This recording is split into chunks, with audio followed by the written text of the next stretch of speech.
नमस्ते। आज चाहिँ मकै भाट्न जाँदैछु डाँचीको बारीमा। डाँचीमा चाहिँ मैले मकै आफैले रोपेको हो। मैले रोपेको मकै साथीहरूलाई आज मकै भट्न साथीहरूलाई म गएर बारीमा देखाउँछु। हस् त जाऊ साथीहरू। अब म मेरो डाँचीको बारीमा आइसकेको छु। अब हजुरहरूलाई यो बारी देखाउँछु है त। ल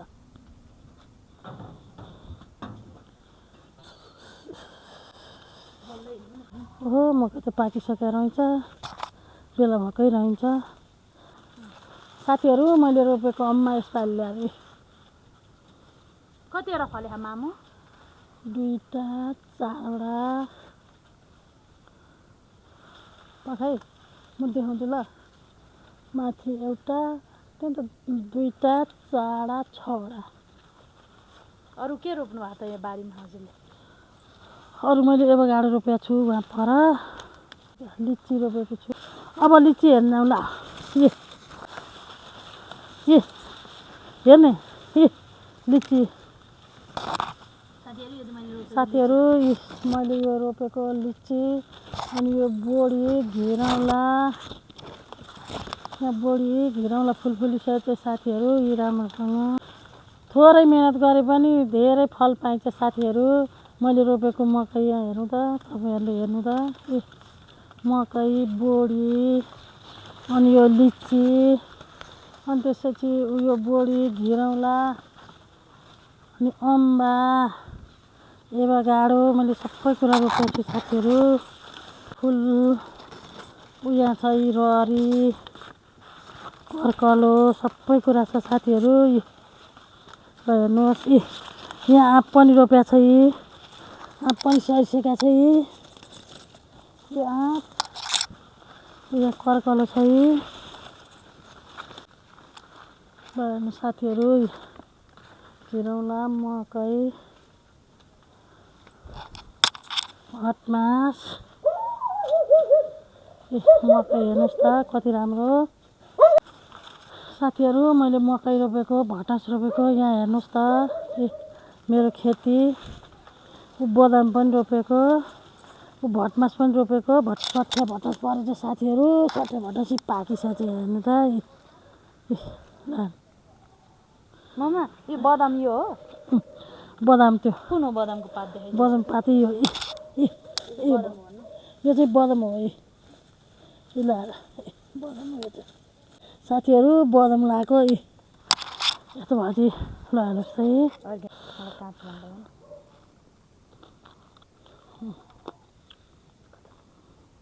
यस्तो भयो साथीहरू। अब म चाहिँ मकै भाट्न आएको। अब सबजनालाई पोलेर खानलाई जम्मैलाई बाँडिदिनु पर्यो भनेर म मकै भाट्न थालेँ। हेर्नुहोस् है त ल साथीहरूलाई।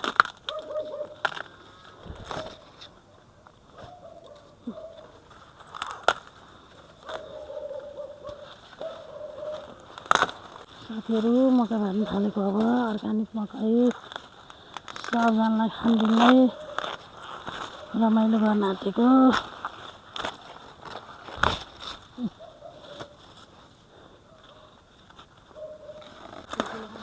हेर्नुहोस् त मकै कति ठुल्ठुला छन् साथीहरू। हाम्रो मकै कति ठुल्ठुला छन् हेर्नुहोस् त।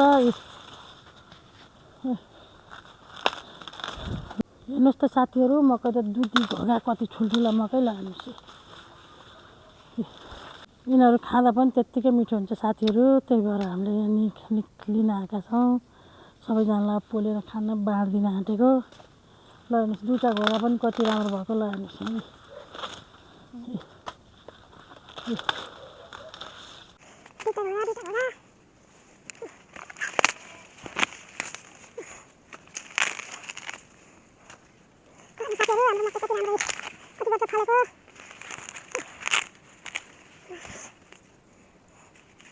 सबलाई हरियो मकै खानदिनलाई दिन आएको।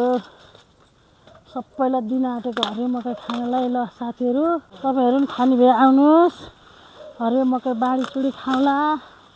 जति खाए पनि छ हाम्रो बारीमा, जति खाए पनि नसकिने छ। ती नगरिकन आउनु होला।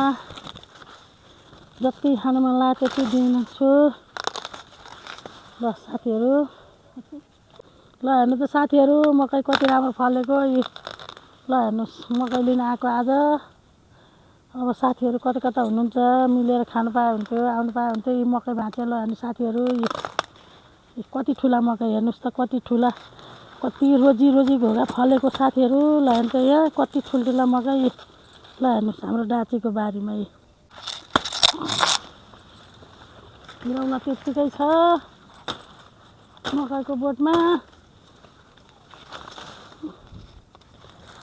ल हेर्नुहोस् त यहाँ मकैको बोट कत्रो, घिरौँला त्यस्तै छ फेरि।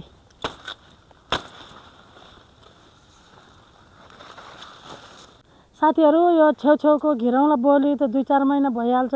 अब यो बिचको चाहिँ मकै काटेर मैले के रोपौँ होला साथीहरू, के रोप्दा चाहिँ राम्रो हुन्छ हजुरहरूले हेरेर यो कमेन्टमा यो रोप्नु भनेर प्रतिक्रिया दिनु होला साथी। यहाँ हेर्नुहोस् त मैले रोपेको घिरौँला यत्रो फलिसकेछ। यी आज लगाएर खाँदैछौँ यो घिरौँलाको बोट सबै। अनि यो जम्मै बोडीको बोट। यहाँ हेर्नु मैले गरेको खेतीहरू यो सबै बोडीको बोट। यो चाहिँ लिची। यहाँ हेर्नु साथीहरू यो लिचीको बोट अहिले वर्षै रोपेको, यस्तो राम्रोसँग झाँगिसकेछ सबै। यो मकै काटेर देखाएको।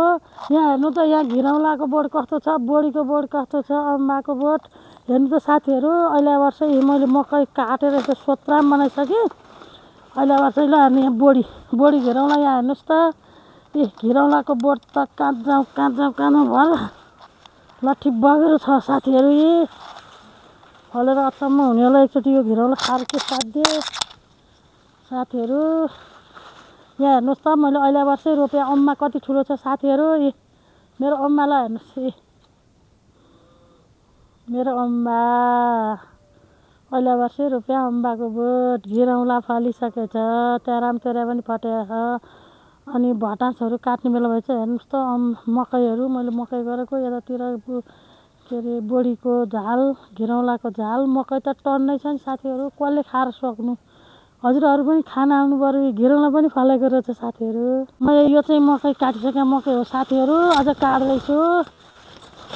यही हो मैले रोपेको घिरौँला साथीहरू। हेर्नुहोस् त खाटै अस्ति भएर रोपेको साथीहरू। हजुरहरू पनि यो भोलिपर्सि फलेपछि लट्ठी बग्री हुन्छ, सबैजना खाना आउनु होला है साथीहरू। म अब मकै भाँचेँ, अब धोक्रामा हाल्नु लागेको। सबैजनालाई बाँड्दिनँ र हामी खानालाई हरियो मकै खानलाई मात्रै लिन आएको आज। हाम्रो डाँटीको ठुलोपाटाको मकै यहाँ हेर्नुहोस् त कत्रो मकै फल्यो। विशेष गरी मेरो अस्ट्रेलियामा बस्ने छोरी र ज्वाइँलाई चाहिँ धेरै धेरै धन्यवाद छ, उहाँहरूले भनेर भिडियो बनाउँदैछु। ल ज्वाइँ छोरीले पनि हेर्नु होला हाम्रो बारीको मकै। आइसाल चाहिँ आएर बाँडेर खानुपर्छ हाम्रो डाँचीको ठुलोपाटाको मकै सबु।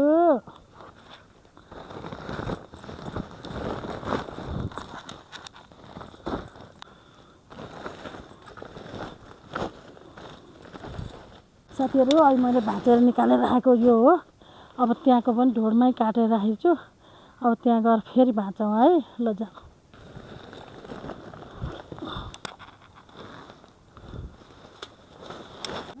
अहिले मैले ढोडबाटै मकै झिकेर राखेको थिएँ, अब फेरि यहाँबाट निकाल्नु है साथीहरू।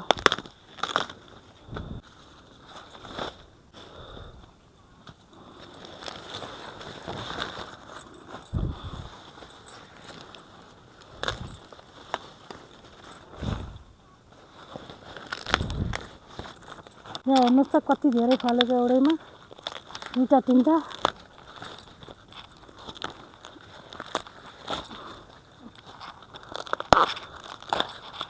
साथीहरू गर्दा गर्दै भटास पनि उखाली, मकै पनि भाँची, घिरौँला पनि टिपी थकाइ त लागिसक्यो।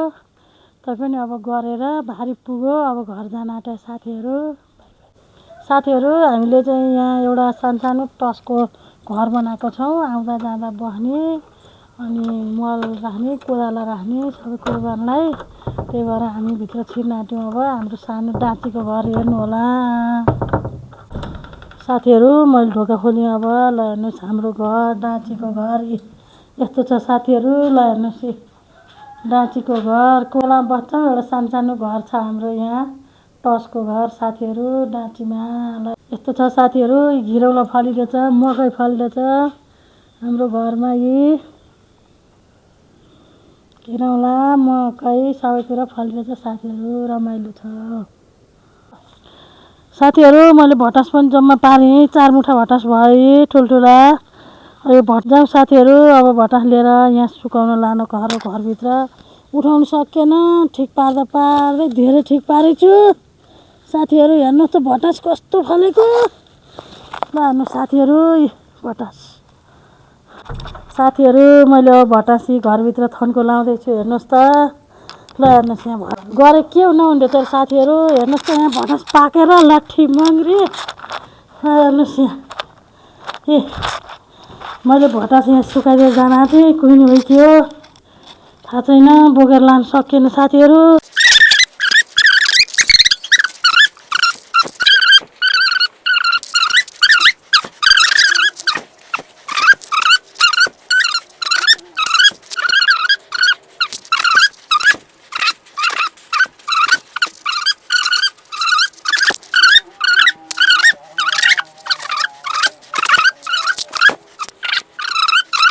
हाम्रो डाँचीको घर साथीहरू, मैले भटास सुकाएर भित्र राखेर हिँड्न आँटेँ। यो चाहिँ हाम्रो डाँचीको घर साथीहरू। हाम्रो पहिला सुटिङ पनि गर्ने गरेको थियो यो घरमा। सानो सानो टसको घर छ, एकजनालाई निर्भय हुने साथीहरू। ल हाम्रो यो डाँचीको ठुलो पाटाको घर। अघि चाहिँ मैले भटास सुकाएँ, अब यो चाहिँ घर लिएर जान लागेको डाँचीको पाटाबाट। हेर्छ त मकै कत्रा कत्रा घोगा। ल साथीहरू म भटास लिएर घर जाँदैछु, फेरि मकै लिन आउँछु। ल साथीहरू अब आजको मेरो मेहनत यही भयो। अब आज मैले मकै भाँचिसकेँ, अब यति मकै ठिक पारेँ। अब यो मकै लिएर गएर साथीहरू सबैलाई बाँड्ने छु। अब फेरि अर्कोचोटि लिन आउने नै छु। साथीहरू अब हामीले भटास ठिक पाऱ्यौँ, मकै पनि ठिक पाऱ्यौँ। हजुरहरूले मेरो मेहनत देख्न सक्नुहुन्छ। यहाँ त कत्रो कत्रो मकै घोगा छ। हेर्नुहोस् त, जति हेर्न सजिलो छ, खान सजिलो छ, त्यति गरेर घर पुर्याउनु चाहिँ गाह्रो छ। अब पुर्याउनु चाहिँ कसरी हो, हामीले बाहिर चाहिँ निकाल्यौँ। अब गेट लाउनु तयारी भयौँ। ल अब आजलाई यति नै, फेरि भेटौँला है।